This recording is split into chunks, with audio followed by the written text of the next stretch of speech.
सभी का स्वागत है। आज हम टीटीडी तिरुमाला लड्डू विवाद पर चर्चा करेंगे। यह सिर्फ लड्डू नहीं, भक्तों की आस्था, राजनीति और सामाजिक मुद्दों से जुड़ा विषय है। 18 सितंबर को आंध्र प्रदेश के मुख्यमंत्री श्री एन चंद्रबाबू नायडू ने तिरुमाला लड्डू में मिलावट की जानकारी दी। इससे व्यापक बहस और विवाद शुरू हुआ। కడాన తిరుమల లడ్డు కూడా నాసి రకం నాకైతే ఆశ్చర్యం వేస్తుంది. దేవుని దగ్గర పెట్టే ప్రసాదం అపవిత్రం చేసే విధంగా ఓసారి బాధేస్తుంది. నాసి రకమైన ఇంగ్రీడియంట్సే కాకుండా ఎనిమల్ ఫ్యాట్ కూడా వాడారని, ఏది घी బదులు. आमतौर पर तिरुमाला लड्डू के लिए घी हर 6 महीने में निविदाओं से खरीदा जाता है।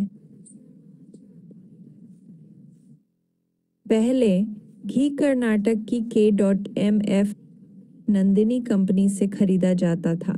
बाद में यह AR dairy food private limited से खरीदा जाने लगा। अफवाह है कि इस कंपनी के लिए निविदा नियम बदले गए।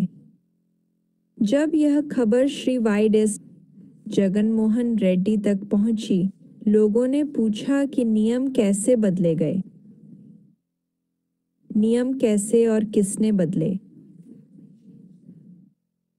AR सेगी डेयरी 300 रुपये प्रति किलो से खरीदी जा रही थी, मगर मौजूदा बाजार में इस दर पर घी खरीदना नामुमकिन है।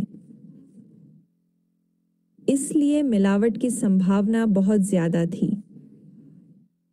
कोई कारोबारी सिर्फ एक वस्तु के लिए ऐसा नुकसान नहीं उठाएगा। 9 जून 2024 को चंद्रबाबू नायडू आंध्र प्रदेश के मुख्यमंत्री बने। 6 जुलाई को नमूने भेजे गए, जो NDDB के विश्लेषण केंद्र को 9 जुलाई को मिले। 13 जुलाई तक जांच पूरी हुई और 16 जुलाई को रिपोर्ट जारी हुई।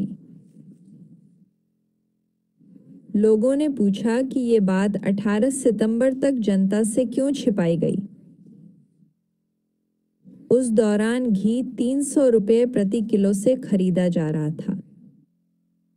अब सबसे अच्छे घी की कीमत करीब 950 रुपये प्रति किलो होनी चाहिए। पाया गया कि 10 टैंकर घी आए और 4 टैंकर वापस भेजे गए। सवाल उठा, क्या बाकी 6 टैंकरों में मिलावट हो सकती थी?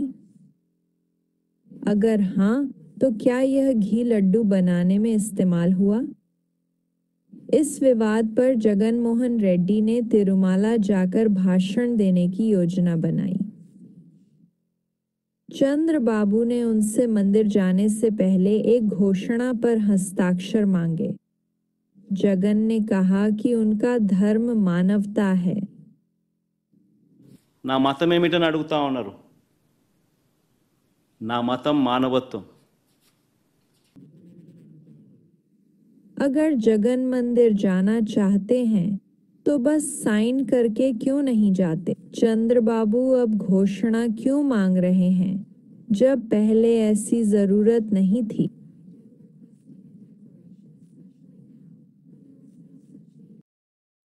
YSRCP ने इस मुद्दे पर अदालत में याचिकाएं दायर की। जवाब में कोर्ट ने TDP से कहा कि लड्डू में मिलावट का कोई सबूत नहीं दिखता। अगर मिलावट का स्पष्ट सबूत नहीं था तो दोबारा जांच क्यों नहीं की गई?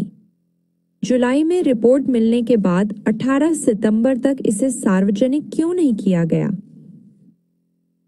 और 26 सितंबर को विशेष जांच दल क्यों बनाया गया, जब कोई ठोस सबूत नहीं था? कोर्ट ने राजनीति को अलग रखने और जांच से पहले प्रेस को शामिल करने पर सवाल उठाया। टीटीडी के कार्यकारी अधिकारी ने कहा कि लड्डू बनाने में कोई मिलावट नहीं हुई। सुप्रीम कोर्ट ने पूछा, क्या इस मुद्दे पर विशेष टीम बनाई जा सकती है? इस बीच आंध्र प्रदेश के उप मुख्यमंत्री ने सनातन धर्म के लिए अलग बोर्ड मांगा। इससे और भी विवाद बढ़ा जब प्रकाश राज ने दखल दिया, जो आग में घी डालने जैसा था। तमिल अभिनेता कार्ति ने भी कहा कि यह एक संवेदनशील मुद्दा था। इससे उनके बीच थोड़ा मतभेद हो गया। अब एनडीडीबी-सीएफ रिपोर्ट पर वापस आते हैं। ISO 778 2019 के अनुसार संदिग्ध मिलावटी पदार्थों में शामिल हैं सोयाबीन, सूरजमुखी, जैतून, सरसों, अलसी, गेहूं अंकुर, मक्का अंकुर, कपास बीज, मछली तेल, नारियल, ताड़गिरी वसा, ताड़ तेल, बीफ टेलो, सुअर की चर्बी। एनडीडीबी-सीएफ रिपोर्ट में यह भी कहा गया है कि कुछ मामलों में गलत सकारात्मक रिपोर्ट की संभावना हो सकती है। गाय के अलावा अन्य गोजातीय दूध से प्राप्त। ऐसी गायों से प्राप्त जिन्हें अत्यधिक शुद्ध वनस्पति तेल जैसे सरसों, कपास या ताड़ का तेल खिलाया गया हो।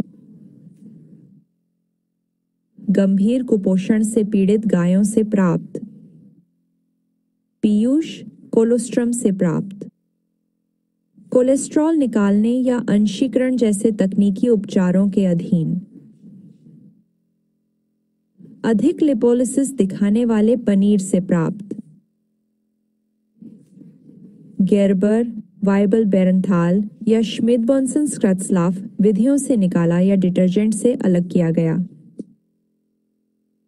2018 टीटीडी निविदा कुछ मानक निर्धारित करती है। देखें कि ये मानक वर्तमान रिपोर्ट से मेल खाते हैं या नहीं। वजन से नमी प्रतिशत 0.3% से अधिक नहीं होना चाहिए। रिपोर्ट में 0.144% नमी दर्शाई गई है। चार्टीज की राशि पर ब्यूटेरो रिफ्रैक्टोमीटर रीडिंग 40.0 से 46.0 के बीच होनी चाहिए। रिपोर्ट 41.7 डिग्री सेल्सियस दिखाती है। मुक्त वसा अम्ल 0.5% से कम होना चाहिए। रिपोर्ट 0.373% दिखाती है। RM मान न्यूनतम 20.0 होना चाहिए। रिपोर्ट 28.32 दिखाती है। तिल तेल, खनिज तेल और विदेशी रंगों के परीक्षण नकारात्मक होने चाहिए। रिपोर्ट दिखाती है कि ये सभी परीक्षण नकारात्मक हैं। गलनांक 30 और 30 के बीच होना चाहिए, लेकिन रिपोर्ट 40 दिखाती है। लगता है कि मिलावट हुई है, शायद पशु वसा का इस्तेमाल किया गया, इसलिए मानक परीक्षण फेल हुए। तिरुमाला में भगवान वेंकटेश्वर के दर्शन करने वाले भक्त इस मुद्दे से बहुत दुखी हैं। दुखद है कि राजनीति और अन्य मुद्दों ने मिलावट को जन्म दिया है। सरकार को तुरंत कदम उठाने चाहिए ताकि भविष्य में ऐसी घटनाएं न हों। देखने के लिए धन्यवाद। अधिक वीडियो के लिए फिजिकल व्यू को सब्सक्राइब करें। घंटी का आइकन दबाना न भूलें।